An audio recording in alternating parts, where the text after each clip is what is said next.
Welcome to Chaos to Calm. You have adopted and the honeymoon is over. We are your hosts, Jody Randolph and Cindy Schultz, offering practical advice and natural solutions to adoptive moms while maintaining your sanity. Cindy always has a comment after that. I know, I always do. And I was thinking, what am I going to say? I always say the same thing. Sanity. It's this. So we're recording this and we are just finishing up our Christmas break, and sanity has been... It's been on your mind. Yes. Sanity's always on your mind. It's always on it is always on my mind. But it's okay. It is good to be crazy and... Yes, the chaos is good sometimes, but the calm is better. Right. And let me tell you, my kids, it's been so nice and dark. They've been sleeping in. It's like what was it, Sunday, New Year's Day. Jilly started getting a little bit of a fever New Year's Eve. So New Year's Day, I said I'm staying home from church and keeping her home, and I just kept the younger four home.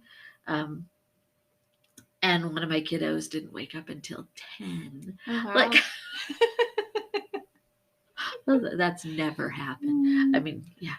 Yes. It's crazy. So, all right. Today we are going to talk about advocating for your children, which I think is a skill that we learn as we go. Yes. So Cindy and I are going to give you some tips on advocating. So maybe you don't have to go through all the mistakes that we went through or whatever. But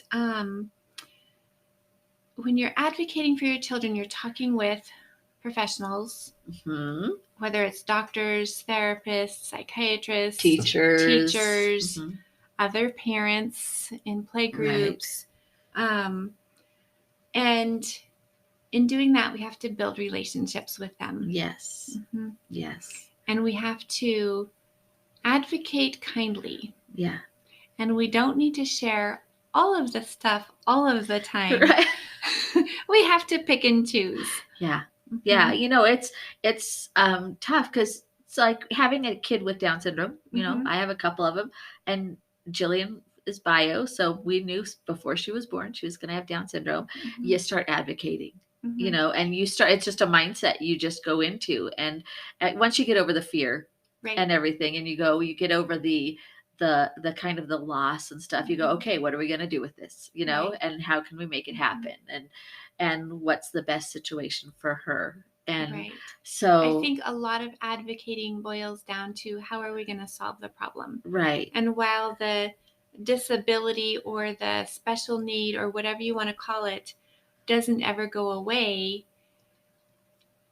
there's things you can do along the way that make it easier. Right. How can we do the best with what God has given us? Right. Right. And so by the time your kiddos hit school or whatever, you have been advocating years. A lot, whether you're trying to figure out that diagnosis or whatever you're seeking that help, but your kids can't tell professionals or teachers what they need. Right. And so that's where our voice comes in for them. Yes. And we just have to remember that, well, I've explained this to teachers, that I've been fighting for my daughter since she was born. I've been fighting DDD. I've been fighting Social Security. I've been fighting therapists. I've been fighting, fighting, when I say fighting, it's more like educating, educating them, educating, yes.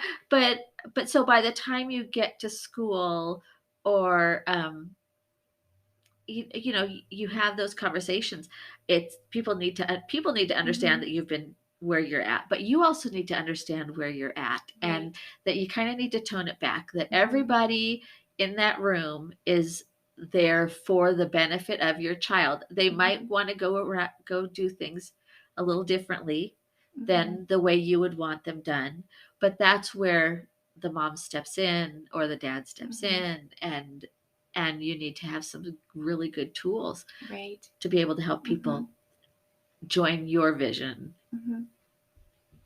Right. I agree. And I think as you're advocating, there's, things that we have discovered along the way. First of all, to be kind. You can be kind. I love the Cinderella phrase. Have courage and be kind. Yes. Yes. You know, we have to have the courage to speak up for our children, but we have to do it in a kind way because we need to represent Christ. Right. And if we are going in with an attitude, like I like to tell my children, you have an attitude. Yeah. But you have to go in with a good attitude, right. but one that's ready to know I need it done this way kind of a thing. Yeah. Because we know our children best and we know what they're going to be able to tolerate and not tolerate. Mm-hmm. You know, if you're advocating for their health and you want to advocate through the medical field, then that's where you need to advocate. If you want to advocate through the natural medical profession, then that's where you need to advocate, but you do it in a kind way. Right. And you do it that shows in a confident kind way. A confident kind way, and that shows your love of Jesus. Right. Because it's and it's easy to get intimidated by professionals, especially when they're throwing acronyms around and, you know, medical names and all that kind of stuff. And you know, none of us, well, I didn't go to school to do this. You went to school to be a teacher? But I was a teacher for 10 years. Yeah. So but I didn't go to school to do this. And I probably can speak to that a little bit. You know, having been a teacher and then having been on the parent side with a child that needed some accommodations. Very interesting, that teacher-parent dynamic. I thought going in, okay, I have been a teacher. I have been trained to be a teacher. I have experience being a teacher. These teachers are going to listen to me as a parent. Right. No way. And that was like an eye-opener for me. I'm like, I hope that I didn't, when I was teaching, treat parents that way. Because I'm going into this parent-teacher conference and I'm now the parent and not the teacher. But I have the teacher experience. Right. And in the first grade classroom, I'm like, okay, I had taught first grade. I taught first grade, second grade, third grade, fourth grade. I had taught reading. We're in first grade and my child is not reading. Do you think as the parent I'm going to sit back and say what's, you know, let's just blow it off or whatever? No way. I'm like, was in there and the teacher didn't see it that way. And yet I knew something was not right. So trying to advocate with that, but having a teacher that was fighting me tooth and nail, you know, when we discovered that our child could not deal well with sugar and that was causing the meltdowns, first grade went in there. Okay, we are not going to have him eat sugar because this is what's happening. That Friday, they have an ice cream party. Fill him full of sugar. I dealt with the consequences of screaming for hours after he got home from school. Right. And so that made me angry. I mean, what am I supposed to do with that? Right. They need to respect that. And I had to go back in there and say, okay, you cannot feed him sugar. Here's the alternatives. You know, and as I'm trying to figure out the alternatives, because this is new to us too. I mean, all of a sudden we're having to not do sugar at home. But that constant fight, second grade was easier. The teacher listened to me.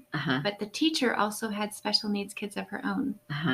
Made a difference. You know, third grade, the third grade teacher listened to the first grade teacher and not to me. So there was that fight again.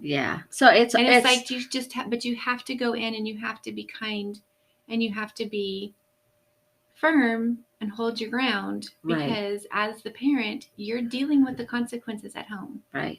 The teacher lets the kids go home. She's not taking the child home with her to deal with those consequences. And that's a challenge when you have somebody who is adamant and not flexible, not hearing you. How do you help them to hear you? And that's when you need to know what your rights are, what your child's rights are, and you need to just be okay with that person not really liking you.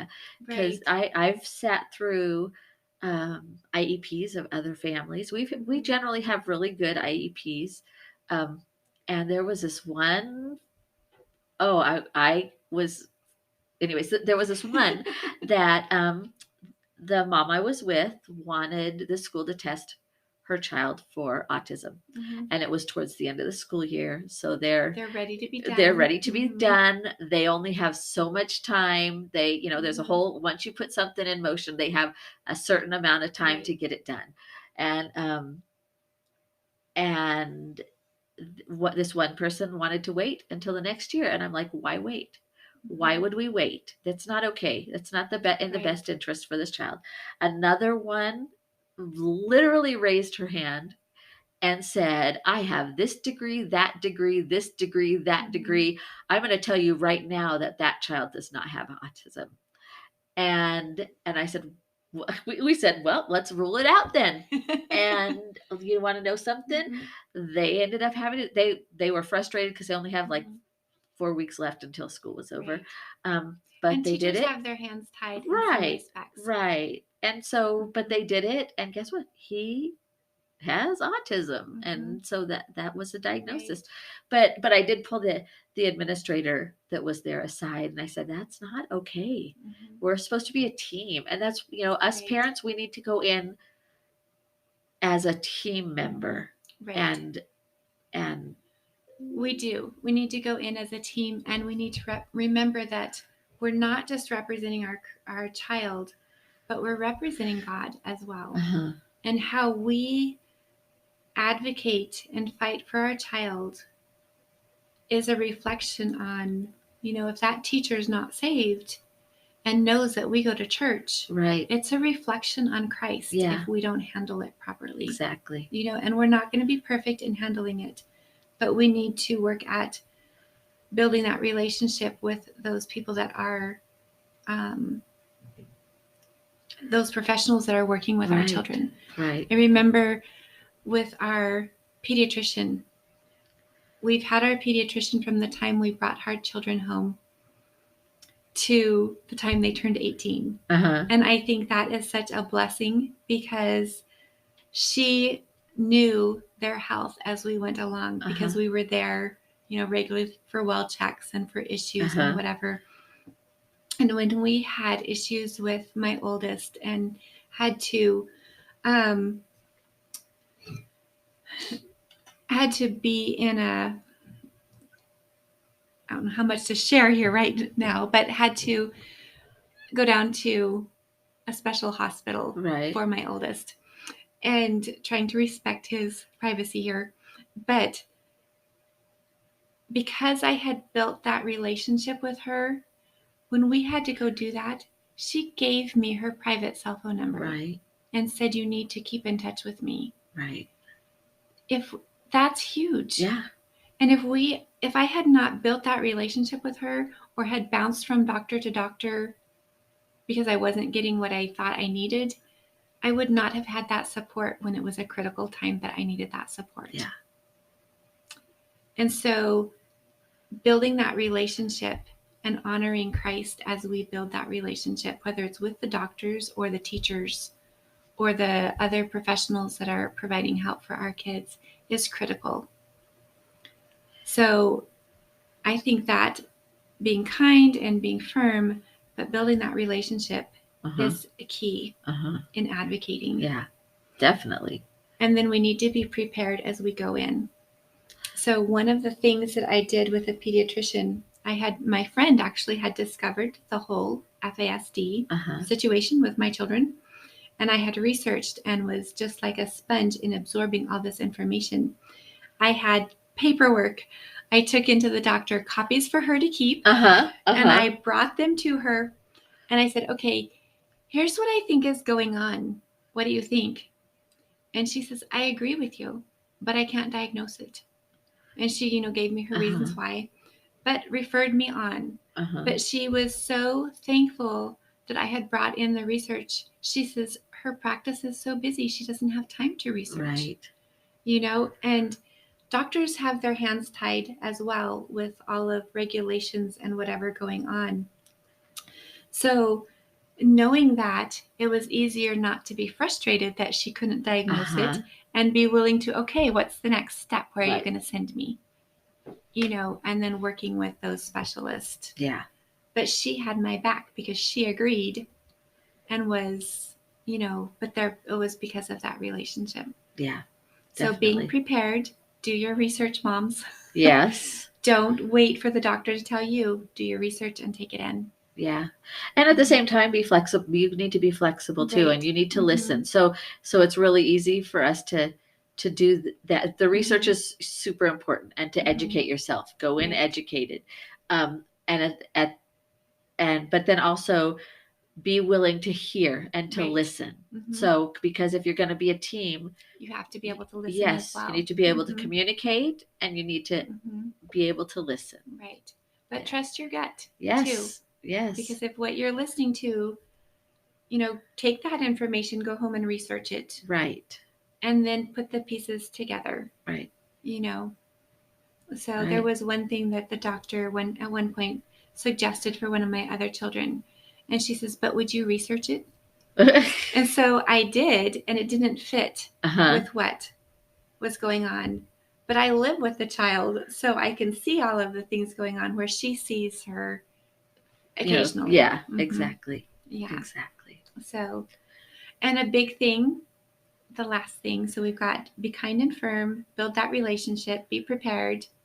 The last thing is respect the other person on the other side. Yeah. Definitely listening and respecting that they might know a little bit more than you do. Sometimes they don't. Yeah. Or and respecting that they have a different perspective. Exactly, and that they respect that they have the best interest of your child. Nobody goes into the medical field wanting to be, it's very rare that somebody goes in the medical field wanting to take advantage of somebody else or misdiagnosing. And the same thing with teachers. Exactly. You don't go into teaching not wanting to help. Right. You usually go into teaching, you want to make a difference in the child's life. Right. And that's something that's in our district, we are really good. They're really pushing inclusion with kiddos like my kiddos that are that have been put in the special ed classrooms and shoved away in a corner of the school and stuff. And but with inclusion means a whole big different mindset for the actual educators. And so you need to respect that they didn't go to school to educate your child. Your child with a disability, but they're willing to step up and to learn. Right. And so and it is a lot of extra work for the teachers. It is. When you have a child, so when you go into teaching, coming from experience, you are trained to go into it to teach the 80% of the population that is average. You don't have the time to teach the high end of the gifted kids or the lower end of the special needs kids. And some of the special needs kids are gifted as well. Right. It's not like their special needs, their learning disabilities, they're learning in a different way is what it is. It's their intelligence can be just as high as the gifted kids, but their learning is in a different way. Yeah. And so as the classroom teacher, you're teaching that 80%. And in teaching that 80%, you have more on your plate than you can deal with. And then you add in the extras. So as parents going in, we need to be mindful of that, that the teacher's plate is full with her job. And teachers take home work, they take home papers to grade. They're not just there 9 to 5 or whatever. Right. And so as parents, we need to be mindful of that and respectful of that, because that teaching profession is above and beyond the hours you're getting paid for. Yeah.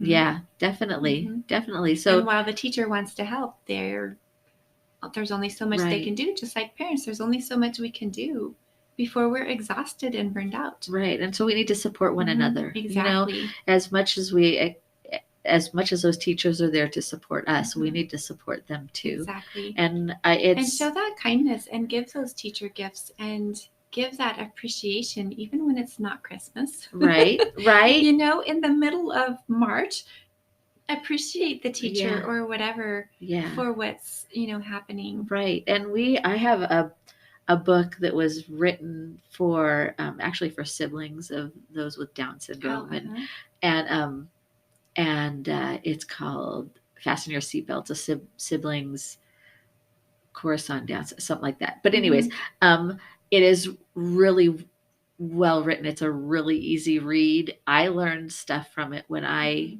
was reading it, but I try to come up with copies of that and hand it out to teachers. And so I say, keep this in your classroom.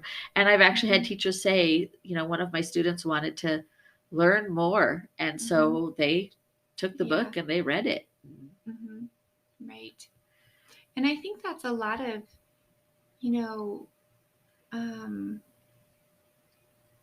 how we can help others is by just that educating in that simple way, because it tears down those barriers. Right. And you know what? I wasn't even thinking about this, but this is something else I have done.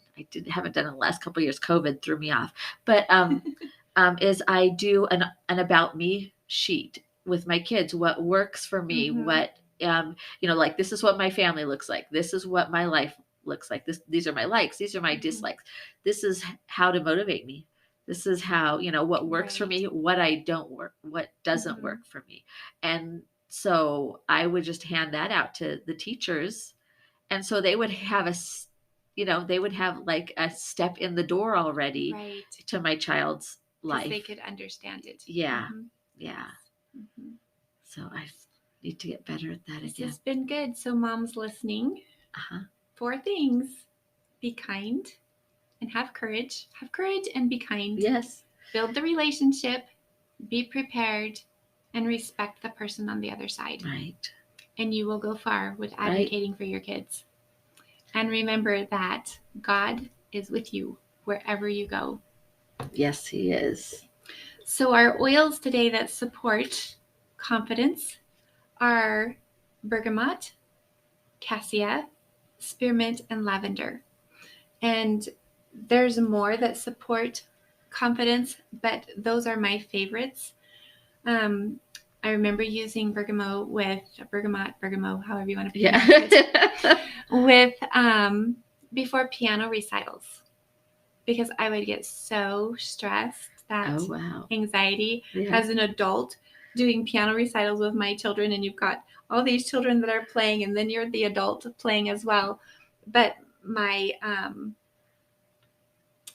it would just calm my nerves and calm, didn't take away things, anxiety totally, but it would calm it a lot so that I was not physically shaking. Yeah. But cassia is another good one for building confidence or supporting confidence, I should say. That one's a hot oil. You need to put it in coconut oil before you put it on topically. Yeah. Any of these, spearmint, I love mint. Oh, yeah. Yes. But any of these can be used topically or aromatically. All 4 of these can be used internally as well. So, but use those for support before you go to those particularly stressful times. Yeah, that's good. So, well, our verse for the day. Oh, what's our blessing? Oh, our blessing. Yes. Well, that we get to share Christ by our example. We get to go in on love on people that are used to, especially in today's society, used to being demanded upon, used to being yelled at, used to, and we get to be that breath of fresh air. Be the mom that they want to see. Exactly. Yeah. Yeah. Even if you are coming with a problem. But exactly. And you know what? And then once they see you in that light, it's much easier for them to say, yes. I say this to my kids when they ask me questions about things, or like when they're asking for something, to do something or to have something, I remind them that they need to help me want to say yes. Right. If their behavior is a way that I'm more wanting to say no, then it's really hard for me to say yes. So it's the same thing with that. So our verse today is Proverbs 14:26. In the fear of the Lord, one has strong confidence, and his children will have a refuge. And we need to hang on to that. Yes. Because what we do as moms of children with invisible disabilities and special needs is difficult. Yeah. But we need God to be confident. has asked us to do it, and we need to be confident. And he didn't make a mistake giving them to us He did not. as moms. He gave them to the perfect mom for that child. Mm-hmm. Exactly. Yeah. And he knew that child needed to be in our home. Right. So we need to go with his confidence and know that all we have to do is ask. So let's pray this morning, or whenever you're listening to this. Dear Heavenly Father, thank you so much for the confidence that you give us and that you have for us, and we only need to ask of it. And thank you for the children that you have given to us and the ways that you have used our children to help us learn as moms and to help us grow and to teach us how to help our children grow. And I thank you for the opportunities you've given to us to share you with others in the professional field, in our everyday lives. And I pray that we would be a good example to the doctors and the teachers and the other parents, a good example of who you are and the love that you have for our kids and for us. And I thank you for guiding us in all that we do. Be with the moms that are listening, and I pray that you will give them strength, give them confidence, and give them the courage that they need in advocating for their children. In your name I pray. Amen. Amen. So, as always, you can find me at jodyrandolph.com supporting adoptive moms. If you need extra support and coaching, you might consider the Chaos to Calm coaching course, and that's on my homepage. And you can find Cindy at nevereasyalwaysgood.com, talking real life with Down syndrome and autism and Alzheimer's and everything else that is going on in Cindy's home. I know. Yes. Yes. Bye for now. Bye-bye.